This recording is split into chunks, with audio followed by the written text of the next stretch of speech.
आदाब, मैं हूं काजी इरफान और आप देख रहे हैं ईरान, इजराइल, फलस्तीन और गाजा जंग से जुड़ी हुई बड़ी और अहम खबरें। इंटरनेशनल क्रिमिनल कोर्ट की गिरफ्तारी वारंट के कारण नेतन्याहू 124 देशों की यात्रा अब नहीं कर सकते हैं।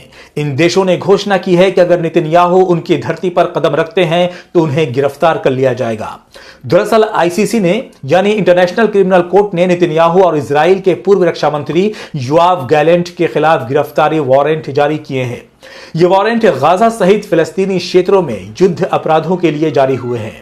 इंटरनेशनल क्रिमिनल कोर्ट ने माना है कि इजराइल अंतर्राष्ट्रीय कानून की खिलाफ वर्जी कर रहा है और गाजा में भुखमरी, अपराध, हत्या, उत्पीड़न और दूसरे अमानवीय काम हो रहे हैं जो इंसानियत के खिलाफ अपराध है। ईरान के रिवोल्यूशनरी गार्ड्स के प्रमुख हुसैन सलामी ने कहा है कि नेतन्याहू और पूर्व रक्षा मंत्री योआव गैलेंट की गिरफ्तारी का वारंट इजराइल के अंत की तरफ इशारा करता है। अंतर्राष्ट्रीय आपराधिक न्यायालय द्वारा जारी गिरफ्तारी वारंट नेतन्याहू की राजनीतिक मृत्यु को दर्शाता है। हुसैन सलामी ने कहा कि अब इजराइल के अधिकारी अन्य देशों की यात्रा नहीं कर पाएंगे और ये इजराइल के लिए बहुत बड़ा झटका है। IAEA में तेहरान विरोधी प्रस्ताव के बाद ईरान ने नए एडवांस सेंट्रीफ्यूज सक्रिय करने का आदेश दिया है। सेंट्रीफ्यूज ऐसा उपकरण है जिसका इस्तेमाल परमाणु हथियार बनाने के लिए किया जाता है। ईरानी विदेश मंत्रालय का कहना है कि ईरान के शांतिपूर्ण परमाणु कार्यक्रम पर बोर्ड ऑफ गवर्नर द्वारा अपनाए गए तेहरान विरोधी प्रस्ताव के जवाब में यह कदम उठाया गया है।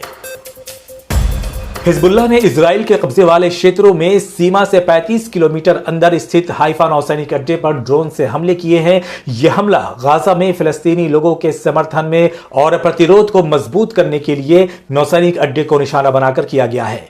हिजबुल्लाह का दावा है कि ड्रोन ने नौसैनिक अड्डे पर सटीक हमला किया है। इसके अलावा भी अल-ख़याम शहर के पूर्वी हिस्से में इजरायली बलों की सभाओं को निशाना बनाकर 2 अतिरिक्त ड्रोन हमले हिजबुल्लाह ने किए हैं। पोप फ्रांसिस ने गाजा में इजरायली नरसंहार की जांच की मांग की है। इजराइल ने पोप फ्रांसिस की टिप्पणियों को अपमानजनक बताया है और वेटिकन के रुख की निंदा की है।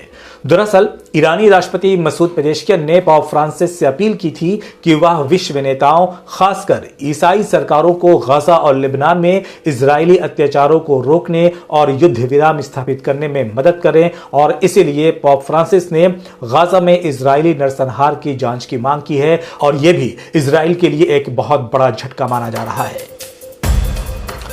तो ये थी इजराइल फलस्तीन गाजा जंग से जुड़ी हुई बड़ी और अहम खबरें। ऐसे ही खबरों से बाखबर रहने के लिए हमारे चैनल को लाइक, सब्सक्राइब और शेयर करें।